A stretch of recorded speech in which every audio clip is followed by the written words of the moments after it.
जब मेरी किडनी खराब हुई थी ना, मैं इतनी उल्टी सीधी बातें करने लगा था ना, यहाँ तक कि मैंने अपनी वाइफ को ये भी बोल दिया था कि भाई मेरी तो किडनी खराब हो गई है, मैं तो अब किसी काम का नहीं रहा, तो जाके दूसरी शादी कर ले। तो भाइयों, आज की वीडियो उन लोगों के लिए काफ़ी मोटिवेशनल रही होगी जो लोग डायलिसिस पर हैं, जिनका ट्रांसप्लांट होने वाला है। तो भाइयों देखना, सोचना इस बारे में, टेंशन लेने की जरूरत नहीं है यार। अपनी तरफ से पूरी मेहनत करो 100%, बाकी जो होगा देखा जाएगा। हेलो दोस्तों, स्वागत है आपका मेरे यूट्यूब चैनल किडनी इन्फो में। मैं हूं ललित और मैं एक किडनी वॉरियर हूं। मैं किडनी पेशेंट रह चुका हूं और अब 20 मई 2025 को मेरा किडनी ट्रांसप्लांट हो चुका है। तो दोस्तों, आज मैं आपको बताने आया हूं कि जब मेरी किडनी खराब हुई थी तो उस टाइम मैं काफ़ी ज़्यादा डिप्रेशन में चला गया था। मेरी मेंटल हेल्थ बहुत ज़्यादा डिस्टर्ब हो गई थी। तो मैं उस डिप्रेशन से कैसे बाहर निकला, मैंने अपने आप को कैसे रेडी किया और मैं कैसे उस मेंटल हेल्थ को सुधार पाया, कैसे मैं उस डिप्रेशन से बाहर निकला, ये मैं आपको बताने आया हूँ। लेकिन दोस्तों, कोई भी जानकारी शुरू करने से पहले मैं एक चीज़ क्लियर कर देता हूँ, ना ही मैं कोई डॉक्टर हूँ और ना ही मैं इस फील्ड का स्पेशलिस्ट हूँ। मैं सिर्फ आपको अपना एक्सपीरियंस शेयर करने आता हूँ ताकि जो नॉर्मल लोग हैं उन लोगों में अवेयरनेस आए, उन लोगों को इस बारे में जानकारी मिले और समय रहते वो इस प्रॉब्लम से बच पाए। बाकी जो लोग किडनी फेलियर की प्रॉब्लम से जूझ रहे हैं उन लोगों को भी इस बारे में जानकारी मिले कि क्या चीज़ें करनी है, क्या नहीं करनी है, या फिर जो ट्रांसप्लांट जिनका होने वाला है उनको भी जानकारी मिलती रहे कि ट्रांसप्लांट कैसे होता है, क्या होता है। तो इसलिए मैं अपना एक्सपीरियंस शेयर करने आता हूँ। तो दोस्तों, जानकारी शुरू करते हैं। देखो यार, जो भी इतनी बड़ी प्रॉब्लम को फेस करता है ना, जिसके सामने भी ये इतनी बड़ी प्रॉब्लम आती है, चाहे वो किडनी फेलियर हो, चाहे लीवर फेलियर हो, या किसी को कैंसर हो, तो उस बंदे की ना मेंटल हेल्थ बहुत ज़्यादा डिस्टर्ब हो जाती है। बंदा एकदम से ना सदमे में चला जाता है। मेरे साथ भी बिल्कुल ऐसा ही हुआ था। मेरी उम्र उस टाइम पर 28 साल थी और मैं बिल्कुल हंसते हंसते हॉस्पिटल गया था, ये सोचकर कि कोई नॉर्मल छोटा मोटा इन्फेक्शन होगा जो कि 2-3 दिन एडमिट होने के बाद ठीक हो जाएगा। बट वहाँ जाकर पता चला कि किडनी फेल है। तो मैं बहुत ज़्यादा डिप्रेशन में चला गया था, बच्चों की तरह रोने लगा था मैं। और काफ़ी दिनों तक, लगभग 2-2.5 महीने तक मैं डिप्रेशन में रहा था। दोस्तों, मुझे कैसे पता चला कि मेरी किडनी खराब है और इससे बचने के उपाय क्या क्या है, इसकी वीडियो मैंने पहले से चैनल पर अपलोड कर रखी है। उसका लिंक मैं डिस्क्रिप्शन में डाल दूंगा और आई बटन पर भी आपको आ रहा होगा, तो आप देख लेना। तो दोस्तों, जब मुझे हॉस्पिटल में पता चला था ना कि मेरी किडनियाँ फेल हो गई है, डायलिसिस करनी पड़ेगी, बहुत ज़्यादा परेशान हो गया था, डिप्रेशन में चला गया था मैं। यहाँ तक कि मैं उस दिन हॉस्पिटल से वापस घर भी आ गया था, मैंने डायलिसिस कराई नहीं थी। बट हर जगह से हार मानने के बाद अगले दिन फिर मैं डायलिसिस कराने गया था। तो आप लोग जो भी डायलिसिस पर हैं या जिनको ट्रांसप्लांट होने वाला है, वो लोग इस प्रॉब्लम को समझ ही सकते हैं कि ये चीज़ कितनी बड़ी प्रॉब्लम होती है। तो मैं आपको बताता हूँ कि मैंने इस प्रॉब्लम को कैसे फेस किया, मैं धीरे धीरे कैसे बाहर निकला। पहले तो मैं मेंटल हेल्थ के बारे में बता देता हूँ। मेरी मेंटल हेल्थ ना बहुत ज़्यादा डिस्टर्ब हो गई थी। सभी की हो जाती है, सभी इस बारे में जानते होंगे जिनको किडनी फेलियर की प्रॉब्लम है। भाई, मैं ना लोगों को देखकर चिढ़ने लगा था। मेरा बिहेव ना बहुत ज़्यादा अजीब हो गया था। जैसे जब मैं डायलिसिस के लिए हॉस्पिटल जाता था ना, मुझे बाहर लोग दिखते थे, मैं इतना चिढ़ने लगा था। मैं ये सोचता था, मैं ही क्यों, भगवान ने मुझे क्यों चुना इस चीज़ की प्रॉब्लम के लिए। ये बंदा, ये भी तो घूम रहा है, ये लोग भी तो घूम रहे हैं, इनको क्यों किडनी फेलियर नहीं हुआ, ये क्यों ठीक घूम रहे हैं, मैं ही ऐसा क्यों हूँ। मैं ऐसे लोगों को देखकर चिढ़ता था। और अगर मुझे कोई ऐसा इंसान दिख जाता था ना हमारे घर के आसपास, जिसे मैं जानता हूँ कि ये बंदा बहुत ज़्यादा शराब पीता है, नशे वगैरह करता है, अगर मुझे कोई ऐसा बंदा दिख जाता था तो मन ही मन में मैं तो उसको गालियाँ भी देने लगता था, ये सोचकर कि यार मैं तो कुछ भी नहीं करता, इतना नशेबाजी ये वो। कभी कभार बाय चांस ओकेशनली मैंने बियर वगैरह पी है, मैं डिनाई नहीं करूंगा, बट इतना ज़्यादा नशे वगैरह कभी किया नहीं, स्मोकिंग वगैरह तो कभी नहीं की। तो उन लोगों को देखकर मैं बहुत ज़्यादा चिढ़ता था कि यार ये इतने नशे करने वाले, ये सही सलामत घूम रहे हैं, मैं ऐसा क्यों हो गया, मेरे साथ ये प्रॉब्लम क्यों आ गई। मैं बहुत चिढ़ता था लोगों को देखकर। मेरे सामने कोई पानी पीता था ना, क्योंकि जो लोग डायलिसिस पर जाते हैं उन्हें पता ही होगा, पानी की रिस्ट्रिक्शंस लग जाती है, पानी पर बंदिश हो जाती है कि एक दिन में सिर्फ 1 लीटर ही लिक्विड लेना है। तो भाई प्यासे मरते थे, होठ सूखे रहते थे, गला सूखा रहता था, एक एक घुट पानी पीने को मिलता था पूरे दिन भर में। तो भाई 1 लीटर अगर लिमिट है तो एक एक घुट ही पियेंगे धीरे धीरे, तभी पूरा दिन चलेगा। मेरे सामने कोई पानी पीता था, मैं उसको देखकर भी चिढ़ता था भाई। बहुत ज़्यादा मेरा बिहेव ना अजीब सा हो गया था, बहुत ज़्यादा। जैसे कोई बाहर रेडी पर खड़ा होकर कुछ खा रहा है पी रहा है, तो उनको देखकर भी मैं चिढ़ता था कि ये तो मजे से खा रहा है भाई, मैं क्यों नहीं, मैं क्यों ऐसा हो गया। बहुत मेरे को दिक्कत होने लगी थी भाई। मैं ना रात रात को उठकर रोता था, पूरा दिन भर रोता था, रात को उठकर रोता था, पूरा दिन भर मोबाइल में सर्च करता रहता था किडनी को कैसे ठीक करें। जबकि किडनी ठीक होती ही नहीं है भाई, सीकेडी की बात कर रहा हूँ मैं, एकेआई की नहीं। सीकेडी ठीक होता ही नहीं है। इसके दो ही ऑप्शंस हैं, या तो डायलिसिस या ट्रांसप्लांट। बट मैं पूरा दिन सर्च में लगा रहता था, यूट्यूब पर, गूगल पर, पता नहीं कहाँ कहाँ, किडनी कैसे ठीक करे, कैसे ठीक करे।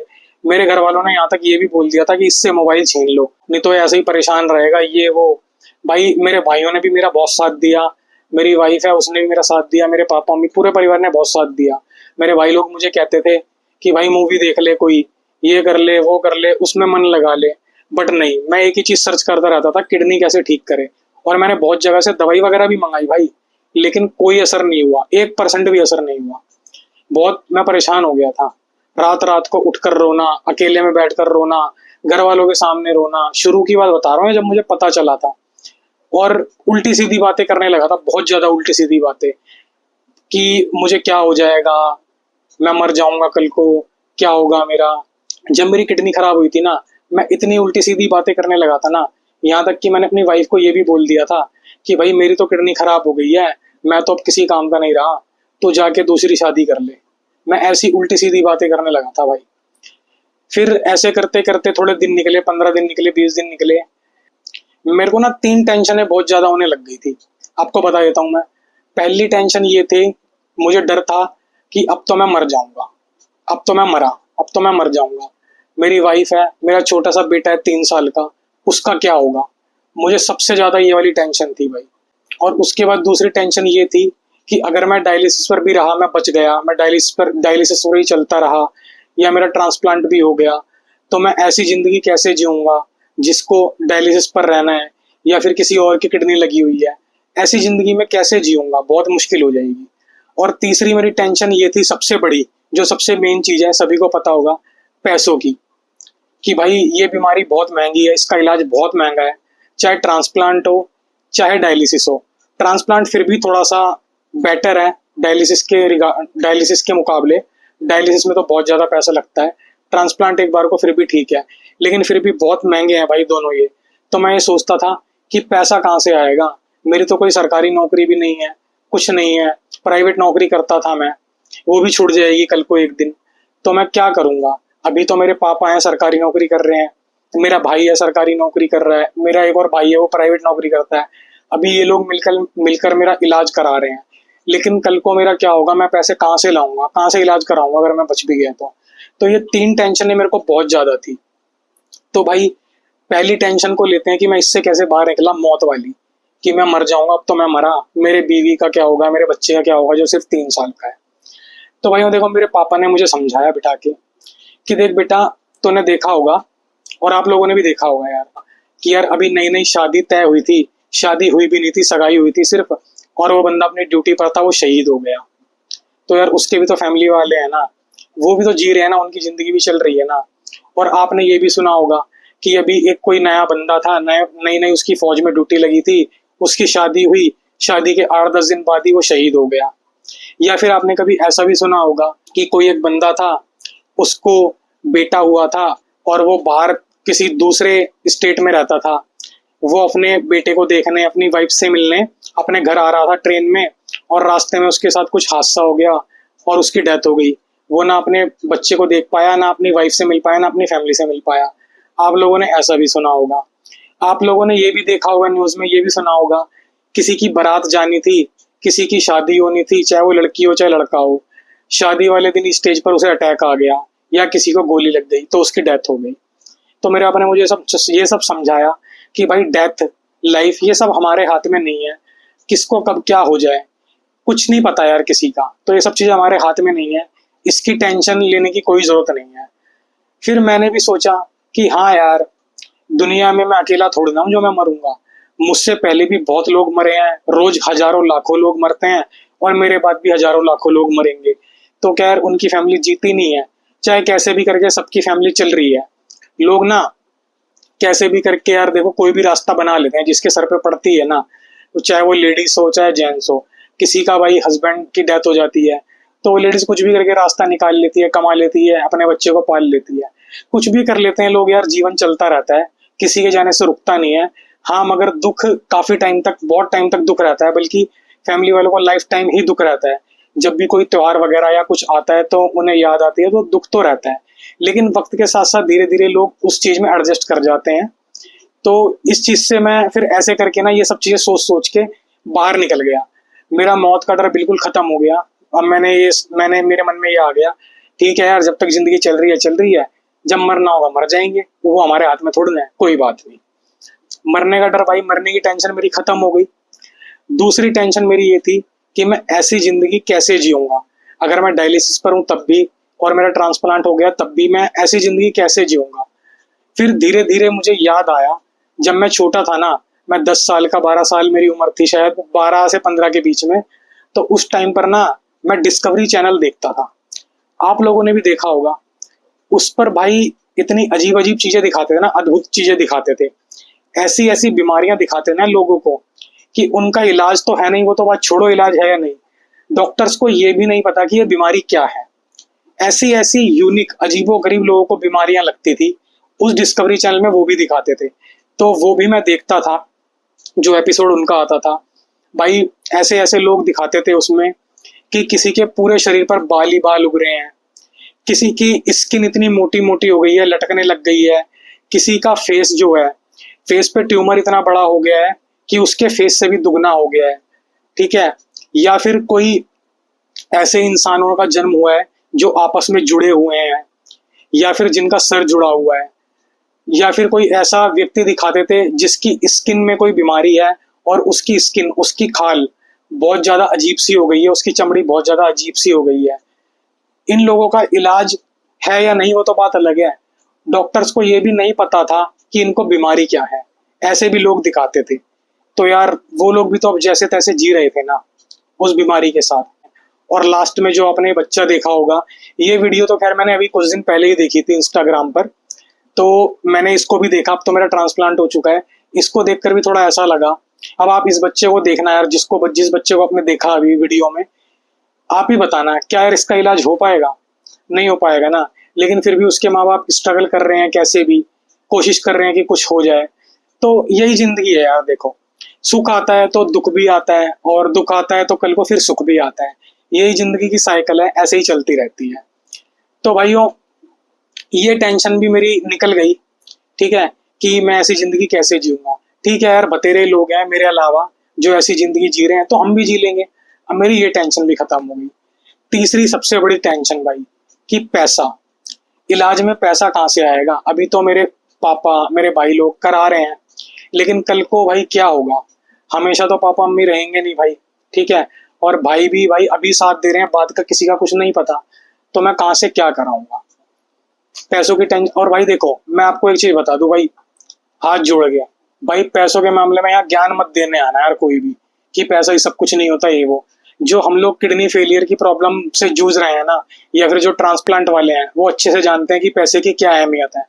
भाई जब हॉस्पिटल में एडमिट हुआ था ना, डॉक्टरों ने ट्रांसप्लांट से पहले ही बोल दिया था कि एडमिट होने से पहले सारे पैसे जमा कराने पड़ेंगे 100%, और उस पेपर पर भी साइन करा लिए थे जिसमें लिखा हुआ था कि अगर कोई एक्स्ट्रा चार्ज लगता है तो डिस्चार्ज होने से पहले वो चार्ज भी सबमिट कराना होगा, तब आपको छुट्टी मिलेगी हॉस्पिटल से। तो भाई मैं बहुत अच्छे से जानता हूँ कि पैसे की क्या अहमियत है। भाई इस दुनिया में बिना पैसे के कोई एक सुई भी नहीं देता, ठीक है। तो अब पैसों की टेंशन थी कि यार पैसा कहाँ से आएगा, कैसे होगा, कैसे मैं अपना ट्रीटमेंट करवाऊंगा।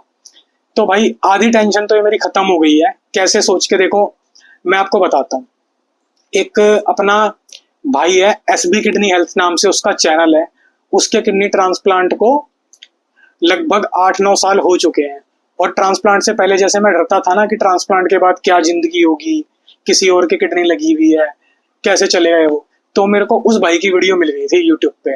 आपको दिखाता हूँ, छोटी सी क्लिप आपको दिखा पाऊंगा मैं उसकी। वो बंदा ना बहुत मेहनत का काम करता है भाई। उसका ट्रांसप्लांट को 8-9 साल के करीब हो गए हैं। मैं उस बंदे की वीडियो देखता था तो उससे मुझे काफी मोटिवेशन मिला कि यार इसका किडनी ट्रांसप्लांट हो रखा है और ये इतनी मेहनत का काम करता है। जब ये मेहनत करके पैसे कमा सकता है तो भाई मैं क्यों नहीं कमा सकता। और भाई ये भाई तो अपना इतना ज्यादा पढ़ा लिखा भी नहीं है, ठीक है, ये तो अपना कुम्हार का काम करता है, मिट्टी के बर्तन बनाने का। मैं तो फिर भी थोड़ा भाई पढ़ा लिखा हूँ, मुझे कंप्यूटर वगैरह चलाना अच्छे से आता है, कंप्यूटर वगैरह की नॉलेज है, सब कुछ है, तो मैं मेहनत करके पैसे क्यों नहीं कमा पाऊंगा। इसका भी भाई किडनी ट्रांसप्लांट हो रखा है, इसको देखकर मुझे काफी मोटिवेशन मिली, तो ट्रांसप्लांट के लिए भी मैं रेडी हो गया था इन जैसे भाइयों को देखकर। और फिर पैसों के लिए भी हिम्मत मिल गई थी कि कोई नहीं, मेहनत करके कमा लेंगे। और दूसरा भाई अपना एक रमेश बिश्नोई भाई है, इंस्टाग्राम पर उसको मैंने देखा था, उसकी भी क्लिप आपको मैं दिखा देता हूँ। ये भाई इसके दोनों हाथ नहीं है, फिर भी ये अपना लगभग लगभग सारा काम खुद कर लेता है। कुछ काम होते होंगे जो नहीं कर पाता होगा, बट ये काफी काम ऐसे हैं जो भाई खुद से कर लेता है। इसके तो हाथ भी नहीं है। अब मेरा तो भाई ट्रांसप्लांट हो गया, हाथ भी है, पैर भी सलामत है, मैं सब कुछ कर सकता हूँ। कुछ सावधानियां है, वो बात अलग है। तो क्या मैं मेहनत करके पैसे नहीं कमा सकता? और भी भाई हैं, मैं आपको इसका दिखा देता हूँ। भाई हैंडीकैप है, फूड डिलीवरी करते हैं। यार जब ये लोग मेहनत करके पैसे कमा ले रहे हैं, तो क्या मैं नहीं कमा पाऊंगा? मैं नहीं कर पाऊंगा? मैंने ये सब सोचा। और भाई एक पर्सन और है जो कि हैंडीकैप भी है और मोटिवेशनल स्पीकर है, और वो ना एक बहुत बड़े स्विमर है। यहाँ के, अपने इंडिया के नहीं है, वो बाहर के हैं, शायद अमेरिकन है या फिर ऑस्ट्रेलियन है। उनका नाम है निक वुजिसिक। तो भाई ये ना बहुत बढ़िया तैराक भी है, जो स्विमर होते हैं, तैरते हैं पानी में, ठीक है। तो ये भाई जो प्रोफेशनल होते हैं ना, वो वाले तैराक है ये, ठीक है। ये उनके कंपटीशन वगैरह में भी जाते हैं, कंपटीशन भी करते हैं, कहीं कंपटीशन इन्होंने जीते भी हैं। अब बताओ, जिसके दोनों हाथ नहीं है, दोनों पैर नहीं है जन्म से, यार वो उस बंदे में इतना टैलेंट है मेहनत करके, तो क्या मैं मेहनत करके कुछ नहीं कर पाऊंगा? और ये बंदा जिसको मैं आपको दिखा रहा हूँ, जो तैराक है ये, निक वुजिसिक, ये बहुत अच्छे मोटिवेशनल स्पीकर भी है, लोगों को मोटिवेट करते हैं अपनी बातों से। यार बताओ, जो इतने हैंडीकैप हैं जन्म से ही, जिनके हाथ नहीं है, पैर नहीं है, वो मेहनत करके इतना सब कुछ कर ले रहे हैं, पैसा कमा ले रहे हैं, तो क्या मैं नहीं कमा पाऊंगा? ये सब सोच के ना मेरी आधी टेंशन खत्म हो गई कि चलो कोई बात नहीं यार, मेहनत करके ना पैसा भी कमा लेंगे। लेकिन अभी भी थोड़ी बहुत टेंशन होती है, क्योंकि यार देखो, पैसा कमाना इतना भी आसान नहीं है, सबको पता है, ठीक है। और अभी तो मैं कुछ कर भी नहीं रहा हूँ इस टाइम पर। पहले मैं जॉब करता था, फरवरी 2025 तक मैंने जॉब करी है, उसके बाद मेरी जॉब छूट गई इस बीमारी के चक्कर में। तो भाई अब जब ये 6 मंथ निकल जाएंगे, अभी 6 मंथ की सावधानी है कि घर में ही रहना है, बाहर निकलना नहीं है, लोगों के बीच में नहीं जाना है। अब जब ये 6 महीने निकल जाएंगे, उसके बाद डॉक्टर परमिशन देंगे बाहर आने जाने की, तब देखते हैं, कुछ करूंगा अपना। भाई देखो, कुछ ना कुछ तो करना पड़ेगा, अब जिंदगी चलानी है तो। और मैं अकेला भी नहीं हूँ, मेरा छोटा सा बेटा भी है, 4 साल का है अभी, मेरी वाइफ भी है, तो उनको भी देखना है मैंने। तो भाई देखो, कुछ ना कुछ तो करेंगे, मेहनत करके पैसे कमाएंगे। हाथ पे हाथ धर के बैठेंगे तो कुछ नहीं हो पाएगा। अपने अंदर अगर हिम्मत है, अपने अंदर जज्बा है, तो भाई सब कुछ कर सकते हैं मेहनत करके, बहुत कुछ कर सकते हैं। तो देखो, मैं इन चीज़ों को सोच कर, इन चीज़ों को समझ कर उस डिप्रेशन से बाहर निकला हूँ मैं। तो भाइयों देखो, जो लोग डायलिसिस पर हैं या जिनको ट्रांसप्लांट होने वाला है, उनको भी ये चीज़ें सोचनी चाहिए।